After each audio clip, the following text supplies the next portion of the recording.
Olá, pessoal, estamos aqui. Primeira live, Amor na Polis. Vamos ver, estamos aguardando. Boa noite, a gente começa aqui Amor na Polis, é uma live que começa às 23 horas e vai até um momentinho antes da gente virar abóbora. Oi, Marília Borges, olá, Tony Piccolo, Miriam Fischer, como vai? Pois é, boa noite, pessoal, essa é a primeira entrevista da nossa série chamada Amor na Polis, o amor na cidade, porque é na cidade que todos vivem, não é? E o amor aqui entendido como luz e alegria, segundo o Talmud, uma fonte judaica. Olha aí o nosso entrevistado chegando aqui, Manuel Tedim. Peraí, Manuel, que eu vou te adicionar aqui. Peraí um pouquinho, vamos ver orientações da Marília, como é que você faz? Você adiciona aqui. Ó. Oi, Mauro, tudo bom? Vamos lá, chamei Manuel. Oh, Ô, que vai! cheguei. Boa Salve! noite, nós aqui. Tudo bom, Manuel? Tudo bom, e você? Tudo jóia. Estava aqui falando, olha aqui, que é a primeira entrevista do Amor na Polis. Boa noite, Opa! Heloísa. Hum, E entendendo aqui, ó, por que na Polis? Porque na Polis é na cidade que todos nós vivemos, né? Todo mundo vive numa cidade. E aqui o amor entendido como luz e alegria. E já ia citar uma fonte do Talmud, uma fonte sapiencial judaica. hum. A verdadeira vida não é medida pelo tempo que passamos na Terra, senão pelo impacto positivo que nós deixamos nela. Eu sou Patrícia Tomasqui, pedagoga, professora de Hebraica e Estudos Bíblicos, capelã civil e conselheira da ONG Amai-vos. E hoje recebo aqui, para a nossa entrevista, Manuel Tedim. Bem-vindo, querido. Manuel Salve! é E aí? bacharel em economia, na área em economia e experiência na área econômica, com ênfase em economia e desenvolvimento, e do IETS. Seja muito Isso. bem-vindo. E amo o Rio. E amo o Rio, com certeza, com certeza. Somos lovers, né? Rio lovers, somos Lovers? amantes do Rio. É isso aí. Manuel me prometeu que ia trazer aí um whiskinho. Não estou vendo, tá aí o whiskinho? Não, não trouxe o whisky, eu fiquei com Oh! vergonha. Eu falei que essa live começa às 23 horas e termina um segundinho antes de todo mundo virar abóbora. Isso. Manuel, a gente hoje vai falar sobre desenvolvimento, não é? E, obviamente, pensando aí o Rio de Janeiro. E a pergunta é, né, para a gente falar, na verdade, assim, outro dia eu estava ouvindo uma live com o Armínio Faraga e ele falou que era preciso desenvolver de maneira sustentável e solidária, né? Isso. E a gente, para falar de desenvolvimento, teria que falar também de desigualdades, de diversidade, de equidade. Você concorda aí com o Armínio Fraga? Eu concordo totalmente, não só pelo... Você pode ter até um olhar frio, muito diferente desse que a gente tem, que a gente está mais habituado, mas um território, um país, uma cidade com mais igualdade, dentro de uma certa prosperidade, evidentemente, é uma cidade onde o bem-estar é maior, onde a produtividade das pessoas é maior, então a renda é maior, então as pessoas aproveitam mais a vida e não sobrevivem só, eles vivem, né? Vivem com V maiúsculo. Ah, solidariedade, claro que tem um caráter espiritual, não necessariamente religioso, mas espiritual, mas é mais do que isso, quer dizer, tratar o outro bem e desenvolver e ser solidário no desenvolvimento, ser generoso no desenvolvimento, cria um bem-estar melhor para todos. Não é o equilíbrio, não é maximizar, como dizem os economistas, o retorno de uma só pessoa, que é o resultado ótimo para uma cidade, para um país, mas maximizar a utilidade de todos. quando todos estão no limite máximo do seu bem-estar, é o que é bom para todo mundo. A gente tem que fazer isso. Eu faço por outras razões também, mas que são menos importantes para a ordem das coisas, digamos assim. Aham. O Celso Furtado diz que o Brasil não experimentou desenvolvimento, né? Porque Não, ele ele apenas se modernizou parcialmente, né? é, E o Fernando Henrique Cardoso diz que não, que o Brasil não é um país subdesenvolvido. Na verdade, o Brasil é um país injusto, né? é E verdade. se a gente for falar de injustiça, né, e especialmente nesse período que a gente tá vivendo, e pensando o Rio de Janeiro, como é que o Rio de Janeiro está em termos desse desenvolvimento, dessa desigualdade, dessas injustiças? Então, o Fernando Henrique tem toda a razão. Injustiça é uma palavra. Justiça, injustiça é um conceito. Justiça é um conceito que tem uma carga de subjetividade muito grande. Eu gosto de subjetividade, mas é uma discussão um pouco mais longa. Na verdade, o Brasil é um país de renda média com muita desigualdade. Nós somos o terceiro ou quarto pior país em termos de desigualdade, assim, junto com a África do Sul e tal. Isso quer dizer o Qual quê? é o nosso ranking? Até os anos 80 a gente era a oitava economia do mundo. Hoje a gente está em que lugar nesse A ano? gente está perto de 10, mas essa coisa da maior economia do PIB do mundo, que é medido pela produção nacional, é uma medida mais ou menos, né? Porque a gente tem um PIB em torno de 2 trilhões de dólares. Então, isso fazia, na época isso nos faz assim, entre 9, 10, 8, depende da taxa de câmbio, porque a nossa riqueza interna é medida em reais. Então, se o câmbio aumenta, a gente fica mais pobre internacionalmente. Se o A gente câmbio está bem cai, lascado, então, né? não, a gente está em 10º lugar, imagina, 10º lugar, são 200 Décimo lugar. países, a gente tem dinheiro à beça.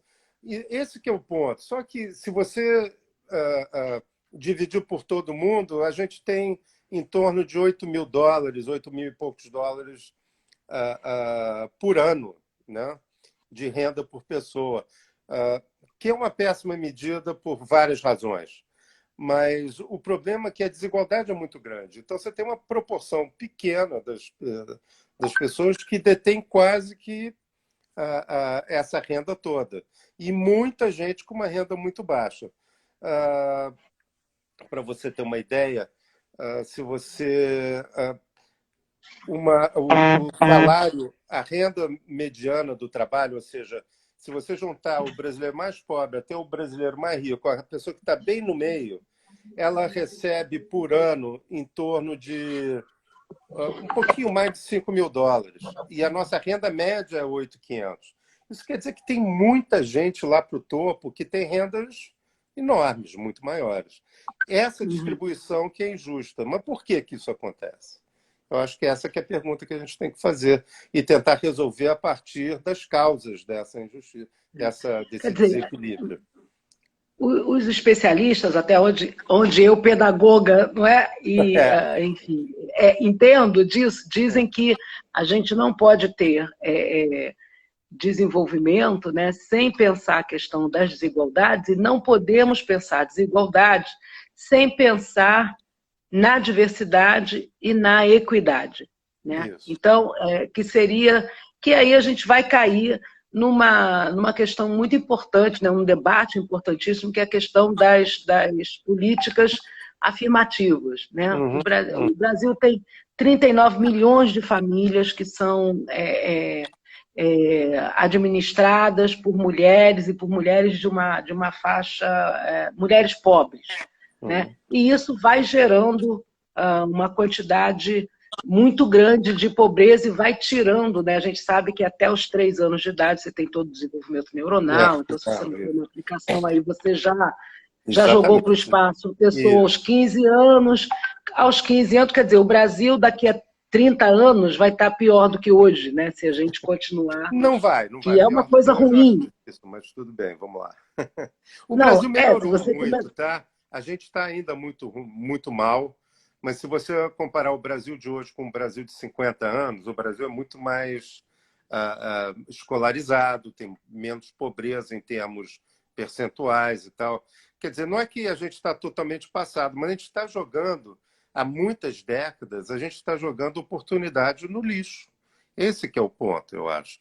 Se você comparar o Brasil e a Coreia, tinha um nível de renda per capita na década de 60 parecido.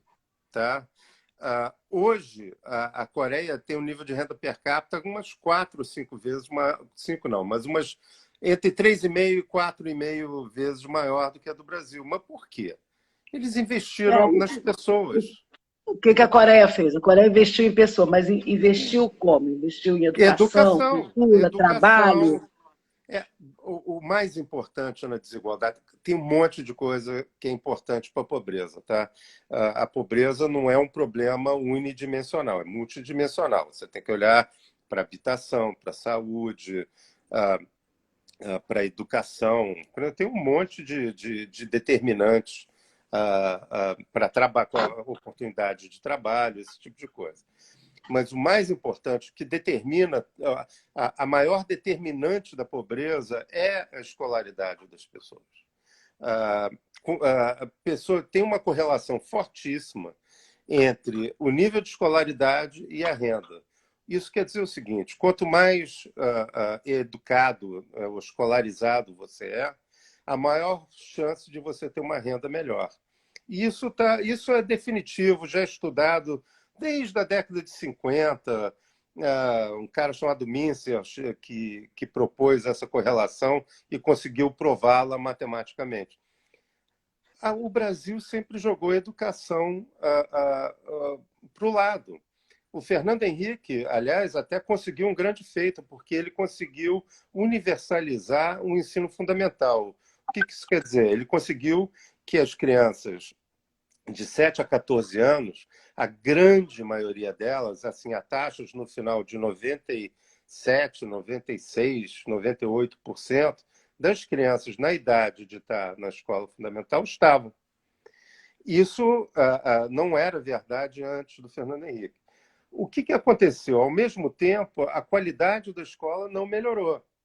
Então, a gente está devendo. Enquanto a gente não olhar. Na verdade, se você não olhar para a criança até os 7 anos, assim, você meio que perdeu o bonde dessa criança. Você, como pedagoga, sabe que a faixa mais importante de aprendizado, de desenvolvimento do cérebro e o desenvolvimento das relações sociais, inclusive, das pessoas ou do ser humano é até 7 anos.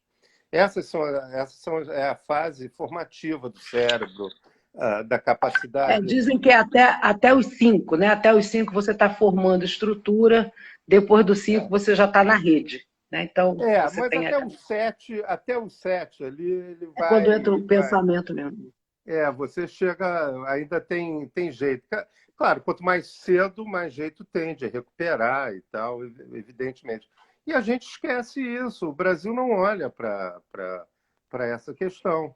Ah, é interessante porque o, o Carlos Langoni fez uma tese de doutorado em Chicago na década de 60, final de 60, e ele comprovou, quer dizer, ele demonstrou com clareza que o melhor investimento que o Brasil poderia fazer era dar educação para os seus filhos. Aí os militares foram fazer hidrelétrica, Angra 3 e não sei o que lá.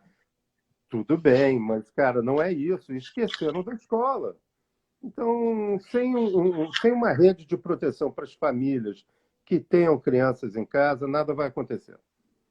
Pois é, a gente produz os melhores jatinhos do mundo, exporta jatinhos, É verdade. orgulho nacional, É e verdade. não consegue ensinar os cuidadores, mães, enfim, de crianças pobres a ferverem a água para a criança não morrer de diarreia. Né? Então a gente tem essa discrepância. Agora, o Ceará conseguiu, né? O que o Ceará tem que o Rio de Janeiro não tem? O Ceará está conseguindo, né? Ele tem uma política de educação espetacular. A pequena cidade de Sobral tem níveis de desenvolvimento escolar das crianças já há bastante tempo excepcional e tem uma política já há décadas, há uma década e meia, para ser mais preciso, que eles começaram esse esforço de verdade, que permanece e é feita com seriedade. O que eles têm que o resto não tem é continuidade, é seriedade, é foco. Educação passa a ser política de Estado, não política do governador A, do governador B, do prefeito fulano, do prefeito cicrano. A sociedade do Ceará entendeu que a prioridade é educar suas crianças. Está dado, e isso E está é isso, né? acontecendo, e está melhorando. Eu É, acho que o futuro, o Ceará vai ser um repositório de produtividade. As empresas vão querer ir trabalhar, ter escritório, ter planta, ter uma filial no Ceará, porque lá as pessoas vão ser produtivas. O Ceará vai crescer. porque não é só uma questão de orçamento, em termos de orçamento, porque a gente sabe que a educação básica ela é feita, ela é feita, né, principalmente na cidade, né? Às vezes você tem algumas cidades que o Estado também entra aí na educação básica, mas é uma competência da cidade e a gente sabe que o investimento mínimo é 25% e tal, e o Rio já investe 28%, mas a nossa educação, ela não que a gente não tenha tido bons secretários e boas secretárias de educação, por exemplo, a gente teve aí a Cláudia Costinha, a gente teve vários bons secretários, né? Não tivemos continuidade. Além disso, a gente tem, por exemplo, o Tony Piccolo está aqui com a gente, olha aqui, gente, Tony Piccolo é a pessoa que criou a ONG Amai-vos, que é uma plataforma digital voltada para orientação cultural, espiritual e social, totalmente gratuita. Então, quem estiver aqui assistindo a gente, procura lá. Mas o Tony fez aí, oi Tony, o Tony fez uma pergunta, uma provocação aqui. Se a gente poderia falar da questão da corrupção no Estado brasileiro e como resolver. E outro dia eu estava ouvindo a Tereza Berger, e aí ela diz assim, que a atual prefeitura fez uma verdadeira farra, né, com o dinheiro público, né, porque você tem assim, uma pessoa ela entra com uma assessoria de cargos importantes, esses cargos que são colocados à disposição da máquina pública, os tais cargos de confiança, eles entram para arejar o sistema, né? Entendendo que aquela pessoa que está ali, que o servidor público que está ali, ou a servidora pública que está ali, ela tá fazendo bem aquilo e tal, mas você precisa arejar para virem ideias novas. Acontece que ocorre que não é exatamente isso que a gente vê, né, na cidade. Então, por exemplo, tem um absurdo que é um assessor que entra ganhando um salário de 4 mil, de repente está ganhando 20 mil, né? E ninguém sabe fazendo o quê.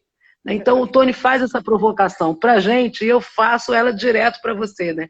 Como é que fica, desde a época lá do Vargas, se as pessoas se elegem, políticos se elegem, falando de combate à corrupção, e ela está aí sempre vencendo o brasileiro, né?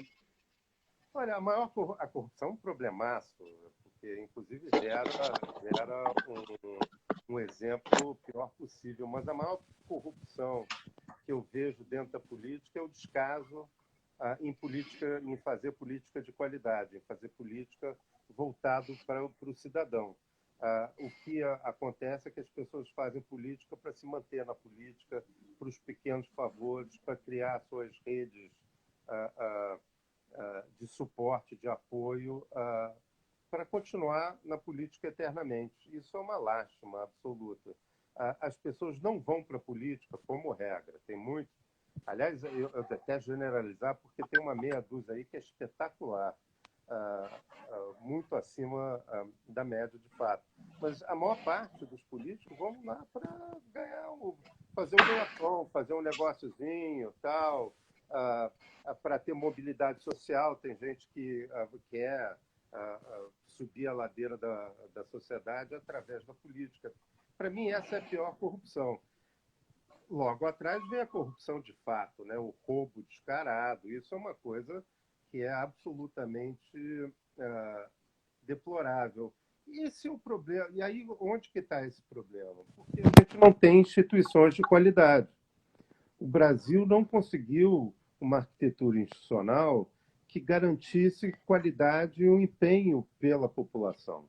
Está ali cada um querendo se dar bem, ver qual que é a sinecura que ele consegue para viver um pouco melhor, fazer umas viagens para a Europa para, entre aspas, olhar uma política em Paris, porque é um lugar, sabe? Ou levar 10% mesmo da obra tal ou do ventilador lá da Secretaria de Saúde, que aí é realmente lastimável.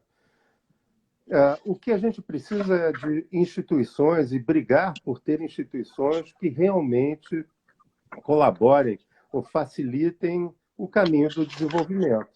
E o primeiro passo para isso é as pessoas, a população, entender a importância do seu voto, entender a consequência do voto, entender que votar na pessoa certa pode talvez não asfaltar a sua rua, mas vai permitir você ter uma boa escola, um bom posto de saúde, oportunidade de trabalho, crescimento econômico, bem-estar. Eu acho que o grande desafio é a gente convencer, que a população se convencer que o voto importa. E não importa o curtíssimo prazo, não importa a praça em frente de casa. O que importa são políticos que olhem para um desenvolvimento mais justo, mais equilibrado, mais equitativo. É isso. As pessoas Agora, estão. quer dizer, Todo mundo você está acha querendo que maximizar o seu lado só. você estava falando, mas você também não acha, a gente viu aí todos os escândalos em todos os governos, para a gente não ficar preso a um a outro, em que você tem uma classe empresarial também que, de um lado, né, desqualifica o Estado, mas, de outro lado, ela vive desse Estado. Né? Então, que é o caso das Então, empreiteiras e outros setores, que, na verdade, e aí até o Armínio Fraga estava falando disso, que ele não é. Quer dizer, que é aquela discussão, o Estado tem que ser mínimo e tal. E a gente, na pandemia, está vendo a importância do Estado. Né? E aí está vendo também a importância da questão da democracia ter instituições fortes, né? E não, que é o que você falou. Né? Mas, assim, como é que fica, o que o empresariado brasileiro, que está tão acostumado, né, com essa dinâmica, precisa fazer? Qual é a minha culpa, digamos, do empresariado brasileiro, de um setor do empresariado brasileiro, precisa fazer para que ele também não seja um desses vetores de corrupção? Teu som ficou ruim. Manuel, teu som não está, a gente não está ouvindo você. Você não está me ouvindo agora? Agora melhorou? Agora tá. Foi o impacto da pergunta. Foi o impacto da pergunta. Não, eu estou meio chato com essa coisa institucional, porque eu estou, de fato, obcecado nisso. O que você precisa são instituições fortes para não permitir o que os gringos chamam de rent seeking, né? As pessoas que vão procurar tirar uma rendazinha do Estado de qualquer maneira. Na verdade, se o Estado cumpre o seu papel de maneira decisiva e é forte a beça, mas não é enorme e não faz o que não tem que fazer, a chance de corrupção no Estado é menor, tá certo? Então, eu acho que os empresários eles têm que entender, eles têm que ter os incentivos adequados para agirem ou para se desenvolverem adequadamente segundo as regras do mercado e não da barganha política. E isso requer uma reforma do Estado, requer uma maneira diferente de contratar, uma maneira diferente de se relacionar com o investimento. O Estado não precisa ter negócio. O Estado fazendo negócio é uma péssima ideia. Primeiro, porque o Estado, de uma maneira geral, não é um bom gestor empresarial. Mas isso se aplica, por exemplo, ao SUS? Não se aplica, né? Não se aplica. Mas se aplica a maneira que o SUS aplica um pouco, porque tem muito hospital público, que eu acho que a saúde pública é É absolutamente necessário, tá? Não estou falando contra a saúde pública. A questão é como que essa saúde é gerida. Qual que é a relação deles com os hospitais? Você vê, o Estado paga muito pouco pelos procedimentos aos hospitais privados. O que os hospitais privados fazem para ter retorno? Eles roubam o Estado.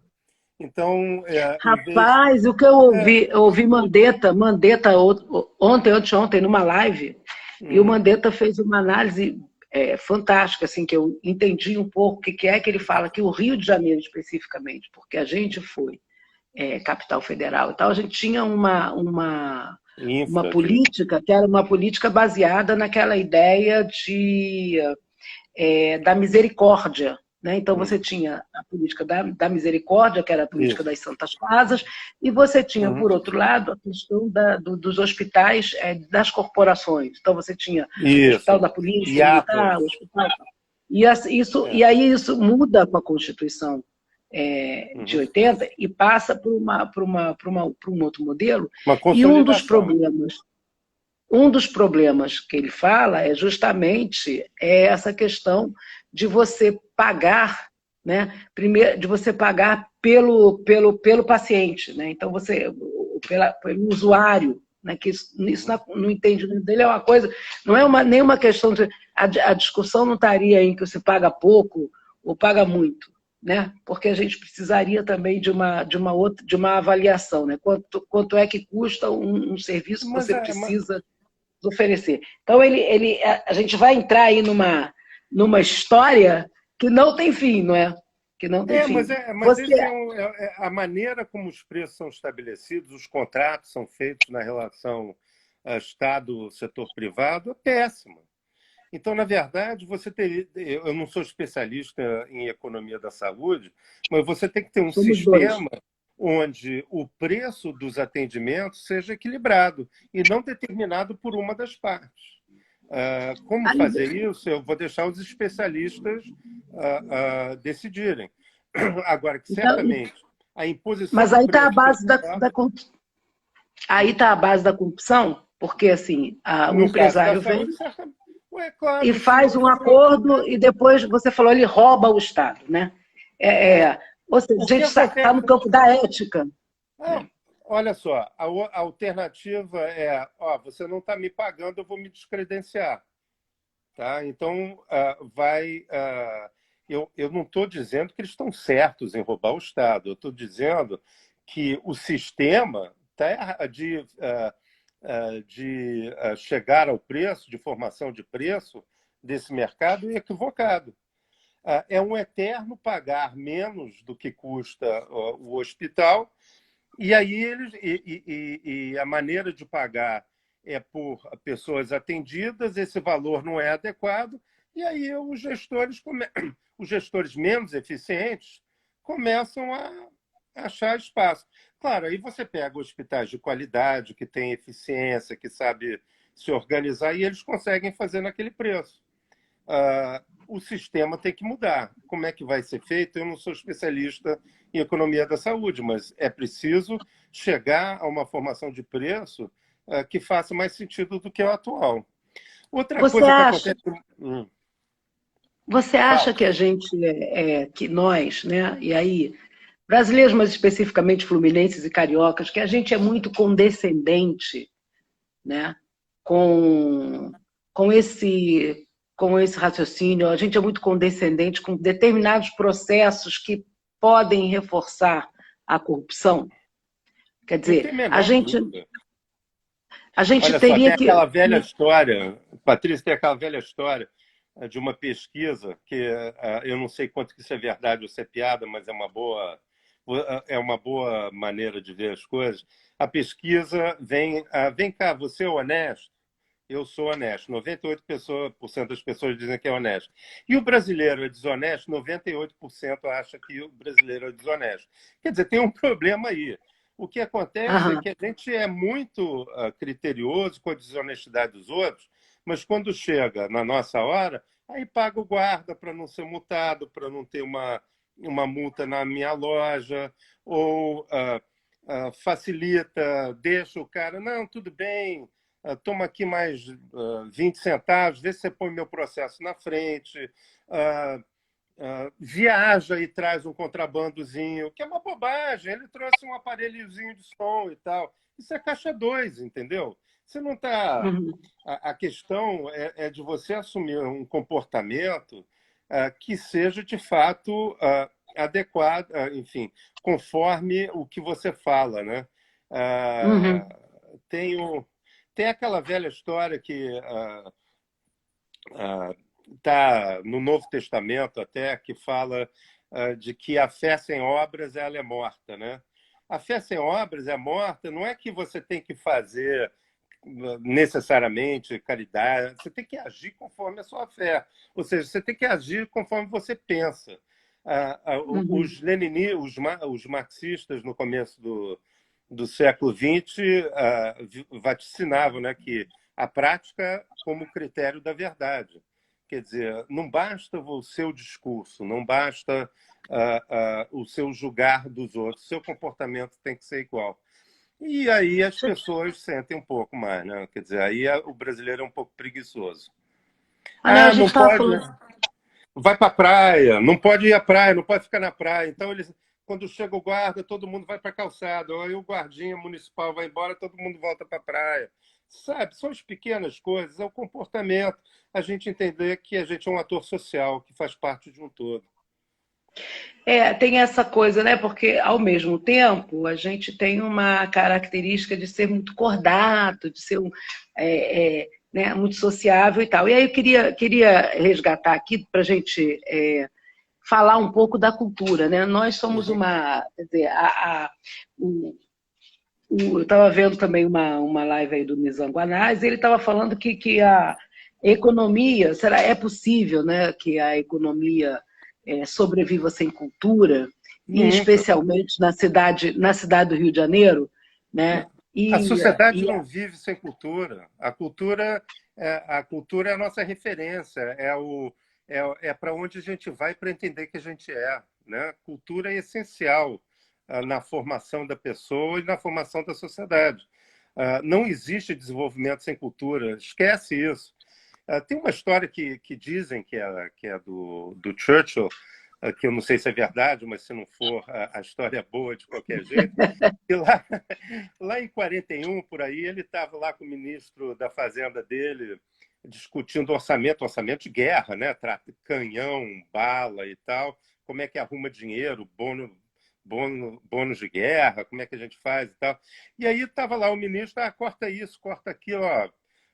Aqui da cultura vamos tirar tudo, porque a gente tem que financiar a guerra. E aí o Churchill ouvindo, deixa a coisa passar e tal. Aí, ao final de tudo, o cara parou. Bom, então vamos tentar fazer assim. Vem cá, você falou para tirar tudo da cultura, mas, afinal de contas, por que a gente está nessa guerra? Não é para manter a nossa cultura, a nossa identidade, a nossa relação com o nosso passado, procurar caminhos para o futuro. Enfim, cara, cultura é a fonte, é o estimulador, o desafiador da subjetividade das pessoas. e a gente Os na valores são pandemia, construídos a partir da cultura, né? está vivendo ou está resistindo de cultura, não é? Então, seja Pô, muito filme, cinema, livros, música, ou seja, o que a gente mais faz é consumir cultura, né? é E, isso, por é. outro lado, o Rio vive essa dificuldade, né? Com um prefeito que desqualifica, inclusive, aquilo que nós temos de mais sagrado, talvez, né? Que é o samba, enfim, o Rio é essa cidade, né, que tem o carnaval, que tem a indústria do carnaval, do samba, do É. funk, né, que aí entrou Uhum, como patrimônio também da cidade. Como é que a gente uhum. sai dessa enrascada? Quer dizer, porque tem aí toda. Aí você começa a falar de cultura e vem aquela galera falando, não, porque ela é rouanet, não sei o quê, enfim, e aí entra num confusional, né? Como é que a gente consegue que estimular a cultura, quer dizer, do ponto de vista econômico, né? O Rio está condenado? O Rio, eu espero que não esteja condenado, né? Eu moro aqui, eu adoro isso, cara. Realmente, eu fico felicíssimo de morar no Rio, apesar da tristeza toda que eu sinto pelo Brasil e pelo próprio Rio. O Rio realmente, especialmente, né? Porque além do presidente da República, que é uma figura lastimável, a gente tem um governador muito ruim, um prefeito muito ruim. A gente realmente a gente tirou a ficha lá não é má sorte, a gente votou mal, não tem sorte nessa história, né? A gente votou mal e agora estamos pagando o preço disso.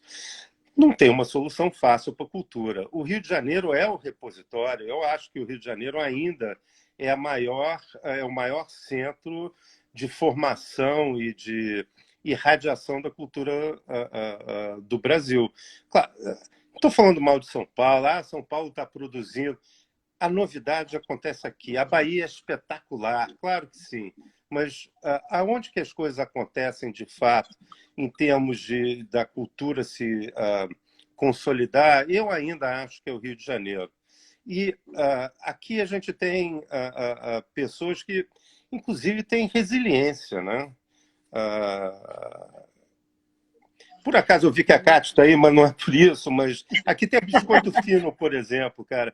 A Não Biscoito é? Fino é uma resistência, sabe? É um investimento extraordinário na cultura brasileira. Acredita que isso é importante para o desenvolvimento, para a alma brasileira. A Cátia está morrendo de rir. Beijo, Cátia. Mas a Biscoito Fino, eu não estou fazendo favor nenhum para ela. Fazendo favor nenhum. É um entendimento, porque a formação, essa que é a diferença. É na criança que você tem que olhar, é na escola. A formação toda de cultura desde criança. Você enxergando que isso é um valor importante. Então, enquanto a gente não fixa... O Rossi, que é o meu grande amigo e foi casado com a Cátia um monte de tempo, ele dizia que achava que a centralidade do desenvolvimento local deveria ser em torno da escola. Eu concordo com ele. Ele me ganhou com isso lá atrás. A centralidade... O local central de desenvolvimento tem que ser em torno da escola, da comunidade escolar. A França se construiu assim. A França mudou de cara com a coisa napoleônica de valorizar a escola. Então, eu acho que é isso. A cultura tem que estar no coração, na mente. Você tem que ganhar as crianças para isso. E elas já se enriquecem naturalmente por isso. Mas eu acho que isso poderia ser uma política premeditada, olhada. A gente vê o Júnior Perim aqui também, que entrou Pois é, eu ia ler grande para Júnior você, olha Perim. aqui. O Esse é Júnior um outro Perim cara que queridíssimo. entendeu tudo disso. Ele tem ações de desenvolvimento, de resgate dos territórios com a cultura e com a educação como centro da história. Eu só acredito nisso. Eu acho o resto importante, mas muito depois disso. A cultura, para mim, é absolutamente central. Se você não mexe e não estimula a subjetividade, o olhar crítico, a capacidade de formulação da população, não há desenvolvimento. Para isso, você precisa de instituições Rapaz, fortes. Para isso, me você deu uma precisa de gente forte. saudade, me deu uma saudade do Gil, não é? É Oh, uma a gente figura podia boa, né? ficar aqui cantando Andar com fé eu Eu vou, que vou. a fé não costuma falhar, não é isso? Exato. É isso, exatamente Rapaz, isso. que saudade, não é? Quer dizer, a gente tem material humano, a gente tem coisa boa, a gente tem, assim, potencial, né? Como é que a gente sai dessa enrascada para a gente... Eu falo, não, a gente não tá condenado absolutamente, nós amamos o Rio, né? Uhum. Mas, assim, para além da escola, você não acha que a gente também tinha que ter centros culturais? Aquela coisa das lonas culturais era muito interessante. Então, assim, Eu gosto. centros culturais, um complemento, digamos, que a criança ela vai à escola, mas aí ela sai da escola e ela vai para um centro cultural. Então, ela vai fazer coisas ligadas à cultura, né? Esse centro cultural pode ter também coisas ligadas à questão dos esportes também. Porque, Uhum. assim, a gente tem uma cultura que é toda... A criança nasce, ela não sabe falar ainda, ela já ganhou uma bola, né? O primeiro objeto que ela ganha é uma bola. Na cultura judaica, né, a criança não sabe ler, não sabe nada, está ainda mamando, está lá, não enxerga direito, já ganhou um livro. É Né? E isso, aí é é. livro para tudo quanto é livro na banheirinha, é livro para tudo quanto é lado. Então você tem aí essa coisa de você precisar desenvolver. A gente tem uma musicalidade, não é isso? A gente vê crianças muito pequenininhas tocando tantã, que é um negócio impressionante. Né? Então, Então, assim, a gente não teria também que investir mais não, em espaços culturais, olha didáticos, só, digamos, né? Centros culturais que fossem, de alguma forma, acoplados, não na própria escola, porque a escola não tem essa possibilidade ou essa estrutura, né? Mas que a gente tivesse em zonas administrativas, em regiões administrativas, que a gente tivesse ali, por bairro, um centro cultural, né? Para a eu não, garotada aí, para a criançada aí, enfim, um investimento, alguma coisa concreta, né? Patrícia, assim, a pobreza ela não é, definida só pela falta de renda, né? Pela incapacidade de pagar as coisas. Ela também é definida pela a falta de acesso a oportunidades, a fatores de desenvolvimento e tal. Cultura é absolutamente central ao desenvolvimento da criança e da sociedade e da sociedade. O papel do Estado na cultura, na minha modesta opinião, de novo, sem ser um especialista no assunto, é ampliar o acesso e financiar mais fortemente, né? Ampliar o acesso à cultura e garantir investimento na cultura, digamos que não popular, a cultura de vanguarda, na Uhum, cultura, na inovação na cultura, tá certo? Porque a uhum. capacidade da economia, do mercado, dar conta da inovação na cultura, isso é mais difícil, é mais raro e acaba diminuindo muito a possibilidade de inovação. Então, eu acho que o Estado deveria se centrar nisso. Obviamente, tem papel de fomentar a cultura na periferia das cidades.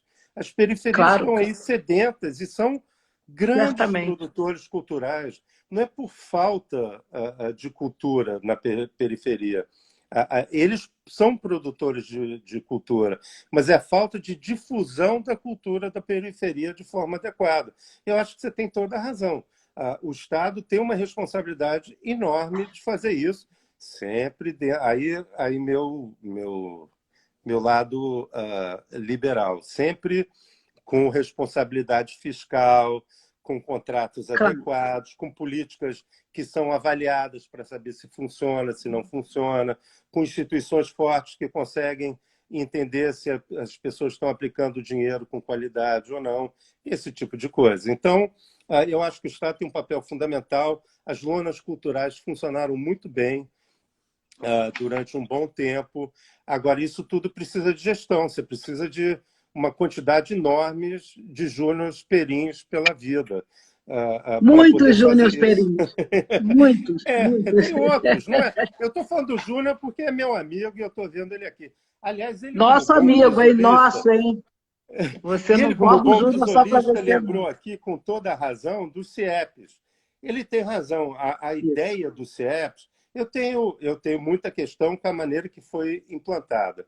Mas a política do CIEPs, a ideia central do CIEPs é genial. E aí eu discordo de você. Eu acho que tem muito espaço para cultura dentro da escola. Tem muito espaço para Mas aí, bibliotecas. mas aí é uma escola diferente da escola que está sendo. É uma Sim, escola com e que aquela tem. concepção que o Júnior lembrou bem. A concepção dos CIEPs era uma outra coisa, né? Era Darcy Ribeiro, era outra história que estava lá. Né? A Mas gente tem olha uma. só, mas Infelizmente, nas escolas, a gente tem uma situação em que você manda. Eu vi muito isso, né? Você manda, a prefeitura manda computadores, manda essa coisa toda para os alunos e tal.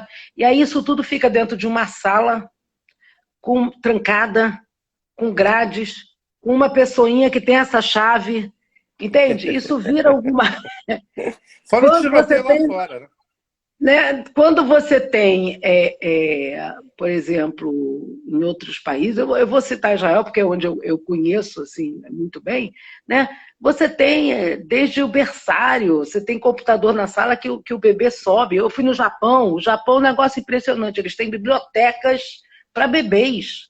Então é tudo ao rés do chão, né, com colchonetezinhos, tem espaços para os pais ficarem, para os bebês ficarem, uma E os coisa. pequenos vão lá pegar um livro e dar uma olhada. Eles vão lá e pegam o livro, é uma coisa impressionante. Quer dizer, a gente também falando de cultura, mas já de num outro entendimento, a gente também precisa desenvolver, ou tirar esse ranço, que eu acho que esse é um ranço que veio da ditadura, que era tudo trancado, e aqui não pode, ali não pode, entendeu? Isso está nas instituições escolares, né? Isso está estabelecido lá e é muito difícil.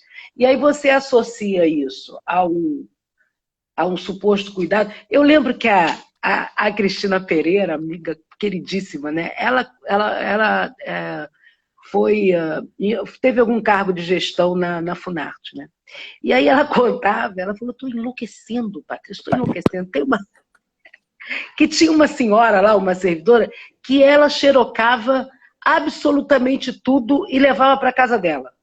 Porque ela achava que ela era responsável pela memória, eu não sei o que é que era, mas ela... Então, tem essas pessoas assim nas instituições públicas, você não sabe o que fazer, que são essas pessoas que estão com as chaves dos locais, né? Então, Pois é, tem que virar uma coisa... instituição pública, né? E instituição pública não precisa ninguém guardando nada em chave, é público, né?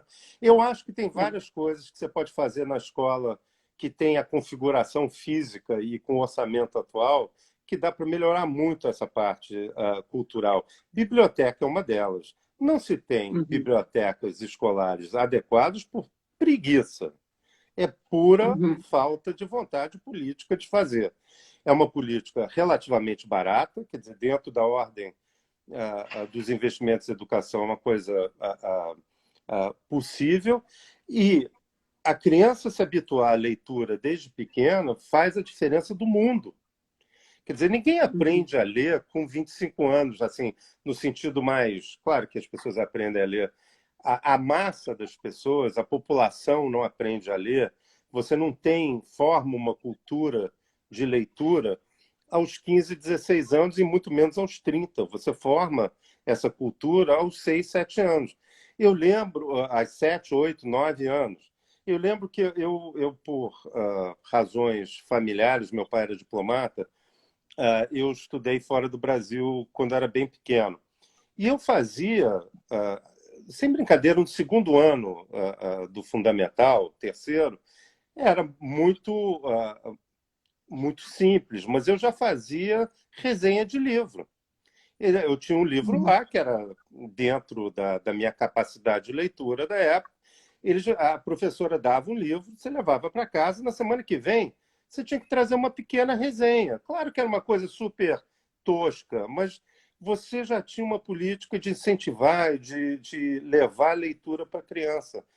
Isso no Brasil é uma piada. Toda criança nos Estados Unidos e na Europa tem acesso a uma biblioteca de qualidade. Quando a família não tem dinheiro para comprar livro, tem a biblioteca que tem o livro está lá de graça. Por que não tem milhões de bibliotecas espalhadas por esse país? Eu não entendo. São políticas possíveis de fazer. E o Rio de Janeiro tem uma experiência maravilhosa. A Adriana Hatz, quando era secretária... As bibliotecas parque. Adriana Hatz e Vera Savoia, uma dupla maravilhosa, Andréa Hatz. Isso mesmo. E Isso Vera mesmo. Savoia, Aquilo foi maravilhoso. maravilhoso.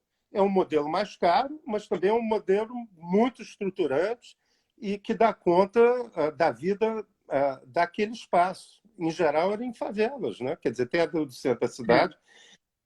O do centro da cidade era frequentado pela população de rua, o Patrícia, era maravilhoso. Eu sei Você disso, chegava lá com a população maravilhoso. de rua lendo, vendo filme, era um negócio emocionante. Jogaram tudo no Verdade. lixo, está tudo parado. A gente tinha que falar com o Ricardo Piquet, né? Não sei se o Ricardo Esse é o conseguiu grande ficar cara. acordado. Não Esse é sei o se o grande Ricardo cara. conseguiu ficar acordado.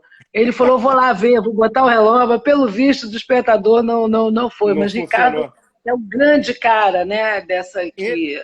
cara, E ele administrou segurou lá. essa onda, mas teve uma hora que não deu mais. Quer dizer, quando o Estado não cumpre a parte dele, o Estado brasileiro é responsável por quebrar centenas de milhares de empresas. Eu não tenho a menor dúvida disso. Desde o pequeno fornecedor de borracha para as escolas, que não é pago, porque atrasou o orçamento, demora 6 meses para pagar, e você não consegue Uhum, processar o Estado. uhum. Instituições, de novo, Patrícia, precisamos reconstruir ou reformar, fazer um retrofit nas nossas instituições, porque a coisa está feia. Mas a gente tem que fazer um movimento para isso. Você acha que. Eu acho que Olha sim. aí, Manuel. Olha aí, Manuel. Bora com o IES fazer um movimento aí para poder fazer esse resgate institucional, né? É Porque isso. Vamos retrofitar tudo, esquecer patrimonialismo, esquecer política de amigos, de compadrio. Vamos criar instituições fortes que defendem estruturalmente o desenvolvimento da população brasileira e do cidadão. Eu acho que é por ah, aí, sim. eu vou fazer alguma. Tem gente perguntando um monte de coisa aqui com a gente, Uhum. agradecer o público que está aí junto com a gente. Obrigado nessa hora, na madrugada, né? Daqui a pouco, na madrugada.